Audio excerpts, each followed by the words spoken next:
Respirer. Vous savez, cette chose ennuyeuse que nous faisons tous sans réfléchir, sauf si vous êtes un poisson. Mais je digresse. Parce que vraiment, qui a le temps de penser à sa respiration de nos jours, n'est-ce pas? Il y a des choses tellement plus importantes à faire, comme vérifier si la photo de votre petit déjeuner a obtenu assez de likes sur Instagram, ou de regarder pour la 100e fois ce genre de chat faisant du yoga quelque part, ou ces petits bonhommes animés chantant une jolie chanson. Peut-être que cette activité subversive et marginale qu'est la respiration mérite un peu plus de notre précieuse attention. Qui sait, peut-être même que penser à sa respiration n'est pas seulement pour ces hippies zen qui passent leur temps à méditer au sommet d'une montagne, dans une grotte ou je ne sais où. Et pour ceux d'entre vous qui disent « Mais attendez, je respire déjà, je suis un pro, laisse-moi tranquille », laissez-moi vous dire qu'il y a un peu plus dans l'art de la respiration que de simplement remplir vos poumons d'air pour ne pas tomber mort. Vous savez quoi? Qui sait? Peut-être même qu'apprendre à respirer un peu mieux serait la clé de ce podcast, parce que, croyez-le ou non, il semblerait que notre santé en dépende, mais aussi notre bien-être physique et notre stabilité mentale, notre sommeil, ainsi que notre confort social avec les autres. Incroyable, n'est-ce pas? Et pourtant c'est un peu vrai. Donc je vais vous en dire un peu plus tout de suite dans ce podcast. Je vous donnerai également une petite technique de respiration qui peut transformer vos maux de dos et votre inconfort corporel en quelque chose de plus sympathique. Ensemble, nous allons commencer à plonger dans le premier joyau de sagesse que je vous offre aujourd'hui. Cela concerne notre cher ami le diaphragme. Vous savez, ce muscle délicieusement tendu en forme de dôme qui se cache quelque part dans votre torse. Si vous ne le saviez pas de souci, vous n'êtes pas seul. Bon, le fait est que notre diaphragme ne fait pas que vous permettre de respirer pour survivre. Il y a une différence entre la survie et la vie. Ce qui, je dois l'admettre, n'est pas bien assimilé par beaucoup de personnes. La faute à qui, je sais pas. Ce que je sais, c'est qu'il n'est jamais trop tard, même si vous avez 95 ans. Non, le diaphragme ne se contente pas que de ça. Vous voyez, votre diaphragme, c'est aussi un gardien dévoué de votre colonne vertébrale. Chaque fois que vous inspirez et expirez, ce petit héros invisible aide à maintenir votre colonne vertébrale bien alignée. C'est comme un entraîneur de fitness personnel travaillant 24 heures sur 24, 7 jours sur 7 pour vous, totalement gratuitement. Je sais qu'on est en France et que beaucoup de personnes aiment les choses gratuites. Alors là, profitez-en. Maintenant, si vous ne respirez pas correctement, vous ne risquez peut-être pas de mourir sur le coup, bien sûr. Après tout, ce n'est pas comme si nous parlions de quelque chose d'essentiel comme la respiration. Mais voilà le hic, une mauvaise respiration pourrait signifier que votre diaphragme ne fait pas tout à fait le travail pour lequel il a été embauché, pour lequel il a été créé par Dieu, l'univers, l'absolu, l'énergie de vie, peu importe vos croyances, il a quand même été embauché pour faire quelque chose dans le corps. Et quand cela se produit, vous pourriez commencer à remarquer que votre dos se plaît un peu plus qu'avant. Donc les douleurs au dos, tension, peut-être même une mauvaise posture, ce sont exactement les récompenses que vous voulez pour négliger votre respiration, n'est-ce pas? Alors peut-être, juste peut-être, essayez de lui faciliter la vie en apprenant à respirer correctement.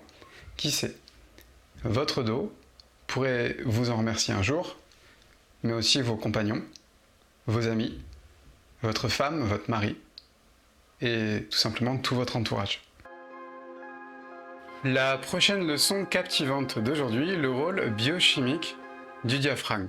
Nous savons tous que le diaphragme aide à faire entrer l'oxygène dans notre sang. C'est comme le maître de cérémonie d'une fête d'anniversaire, invitant tous les invités, c'est-à-dire l'oxygène à rentrer. Ça, tout le monde le sait, tout le monde l'a compris. Mais que se passe-t-il ensuite?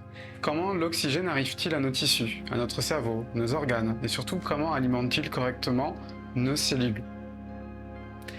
Voilà où les choses deviennent confuses pour beaucoup d'entre nous. Presque personne n'est capable de vous dire comment l'oxygène rentre dans les tissus du corps. Peut-être parce que ça dépend de l'effet bord, de la quantité de CO2 dans votre sang, de la sensibilité des barorécepteurs. Ah oui, personne ne vous parle de tout ça quand on parle de respirer. Donc, voyez-vous, c'est pas seulement une question de survie, c'est une question de bien-être, de vivre pleinement, de fonctionner à notre meilleur potentiel. Pour ça, il faut savoir respirer correctement. Et oui, il semble qu'il n'y ait pas de raccourci. Avez-vous déjà senti des tensions dans le haut du dos? Avez-vous des sensations de mains ou de pieds froids? Baillez-vous souvent pendant la journée? Avez-vous remarqué que vous respirez par la bouche la nuit et que vous êtes déshydraté quand vous vous levez? Si vous avez répondu à une de ces questions, alors l'étude de Kiesel en 2017 dit que vous avez 89% de chances d'avoir une respiration non fonctionnelle. Et qu'est-ce que c'est la respiration fonctionnelle? Eh bien, c'est le genre de respiration qui ne cause pas de problème. Contrairement à 89% de nos chers citoyens. La respiration fonctionnelle se situe à environ 8 respirations par minute au repos. C'est très difficile de la mesurer, puisque dès lors que vous la mesurez, vous êtes déjà en train de truquer le résultat. Donc c'est très différent de certains de mes clients que j'ai coachés en respiration, qui sont souvent à 12, 16, 24 respirations par minute. Rares ont été mes clients qui avaient déjà une respiration juste fonctionnelle. Je ne vous parle pas d'une respiration optimale.